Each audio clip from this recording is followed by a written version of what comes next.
Good morning. चलिए आज हम लोग गुरुत्वाकर्षण के बारे में जानेंगे कि गुरुत्वाकर्षण बल क्या है। हम लोग जानते हैं कि पृथ्वी सभी वस्तु को एक दूसरे को क्या करते हैं, आकर्षित करते हैं। पृथ्वी सभी वस्तु को एक दूसरे को क्या करते हैं, आकर्षित करते हैं। तो गुरुत्वाकर्षण का नियम क्या कहता है, गुरुत्वाकर्षण का सार्वत्रिक नियम क्या कहता है कि गुरुत्वाकर्षण के नियम के अनुसार प्रत्येक पिंड एक दूसरे को आकर्षित या आकर्षण बल कार्य करती है। हम लोग जानते क्या है कि पृथ्वी में जितने भी पिंड है, जितने भी वस्तु है, सभी एक दूसरे को क्या करते हैं, आकर्षित करते हैं। तो इसका नियम क्या कहता है कि किसी दो पिंडों के बीच के द्रव्यमान के गुणनफल, क्या करें ध्यान से देखिए कि किसी दो पिंडों के बीच के द्रव्यमान के गुणनफल के समानुपाती दो पिंड है। यहाँ पर हम ले चुके हैं, एक है m बड़ा m, एक छोटा m। दोनों पिंडों के बीच क्या है, गुणनफल, गुना का चिन्ह है और दोनों पिंडों के बीच जो है बल का गुणनफल के समानुपाती होता है तथा उनके बीच के दूरी के वर्ग के व्युत्क्रमानुपाती होता है। इसी को कहा जाता है गुरुत्वाकर्षण का सार्वत्रिक नियम। गुरुत्वाकर्षण का सार्वत्रिक नियम क्या कहता है कि किसी दो पिंडों के बीच के द्रव्यमान के गुणनफल के समानुपाती होता है तथा उनके बीच के दूरी के वर्ग के व्युत्क्रमानुपाती होता है। इसे गुरुत्वाकर्षण का सार्वत्रिक नियम कहा जाता है। अब चलिए इसको हम लोग व्यंजक प्राप्त करते हैं कि कैसे एक दूसरे के गुणनफल के समानुपाती होता है तथा उनके बीच के दूरी के वर्ग के व्युत्क्रमानुपाती होता है। चलिए हम लोग इसको देखते हैं क्या बताया गया है, ध्यान से देखिए। कहा जा रहा है कि प्रत्येक पिंड जो है एक दूसरे पर आकर्षण बल कार्य करते हैं। बल को क्या कहा जाता है, F कहा जाता है। दोनों पिंडों के बीच के द्रव्यमान के गुणनफल, दो पिंड है यहाँ पर, एक है कैपिटल M, एक है स्मॉल m। दोनों पिंडों के बीच के क्या है, गुणनफल के समानुपाती, ये हो गया समानुपाती का चिन्ह।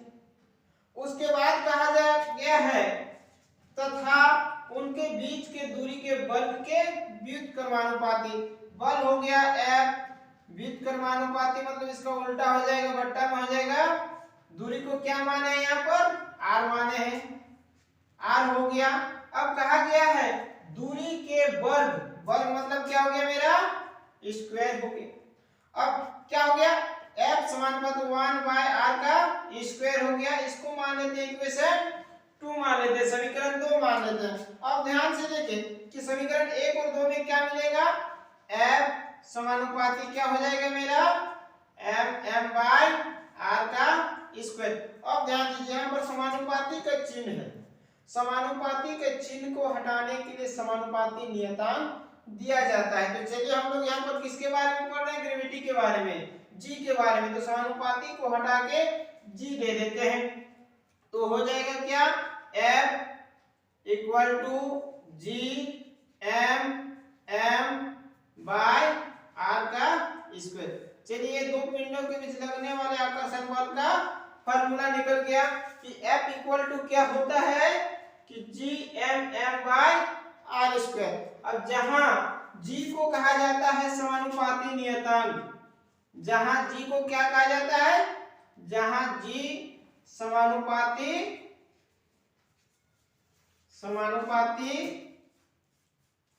नियतांक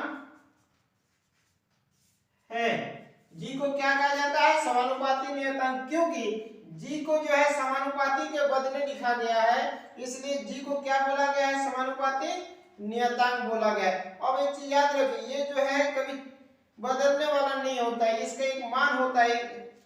इसका मान जो होता है, g का मान होता है कितना, 6.0 या फिर 6.67 गुना 10 का घात में कितना होता है, -11 न्यूटन मीटर प्रति केजी स्क्वायर होता है। ध्यान दीजिए कि g का मान जो है कभी बदलने वाला नहीं है, g का मान हमेशा नियत होता है। क्या होता है g का मान, ध्यान दीजिए, g = होता है कि 6.67 गुना 10 का घात में -11 न्यूटन मीटर प्रति केजी स्क्वायर। ये जो होता है न्यूटन मीटर प्रति केजी स्क्वायर, ये गुरुत्वाकर्षण g का मात्रक है। गुरुत्वाकर्षण g का मात्रक क्या होता है, न्यूटन मीटर प्रति केजी स्क्वायर। ध्यान दीजिए और एक बार फिर से बता दे रहे हैं कि गुरुत्वाकर्षण के सार्वत्रिक नियम के अनुसार क्या कहता है कि प्रत्येक पिंड एक दूसरे को आकर्षण बल कार्य करते हैं, सभी एक दूसरे को क्या करते हैं, आकर्षित करते हैं।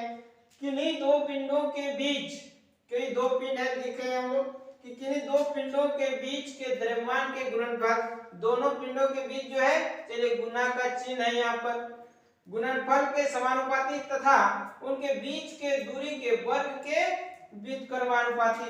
अब यहाँ पर दूरी d लिखे थे तो f समानुपाती 1/r का स्क्वायर हो गया, ये हो गया व्युत्क्रमानुपाती हो गया। अब हम लोग क्या देखें कि दोनों समीकरण में दोनों तरफ f है तो f समानुपाती m/m क्या कर सकते हैं, r का स्क्वायर। हम लोग जानते हैं कि समानुपाती को हटाने के लिए उसके बदले कुछ दिया जाता है, तो पढ़ रहे हम लोग गुरुत्वाकर्षण के बारे में, g के बारे में, तो समानुपाती को हटा के g दे दिए तो f इक्वल टू क्या हो गया मेरा, gmm/r स्क्वायर। ये क्या निकला कि किन्हीं दो पिंड रहेगा, दोनों पिंड के बीच जो आकर्षण बल होता है उन आकर्षण बल के बीच लगने वाला बल हो गया कि बल F इक्वल टू क्या हो गया, gmm/r स्क्वायर। और इस g का मान जो होता है नियत होता है, ये कभी बदलने वाला नहीं है। इसका मान क्या होता है यहाँ पर लिख दिया आपको कि g इक्वल टू 6.67 गुना 10⁻⁻11 न्यूटन मीटर प्रति केजी स्क्वायर। ये इसका मात्रक है, याद रखिए कि g का मात्रक क्या होता है, न्यूटन मीटर प्रति केजी स्क्वायर। ठीक है, मेरे ख्याल से आप लोग इसको अच्छी तरह से समझ में आ गया होगा। अब इस वीडियो को आप लोग अच्छी तरह से देखिएगा, एकदम सही से बताइएगा और कमेंट करके बताइए कि आपको ये वीडियो कैसे लगा।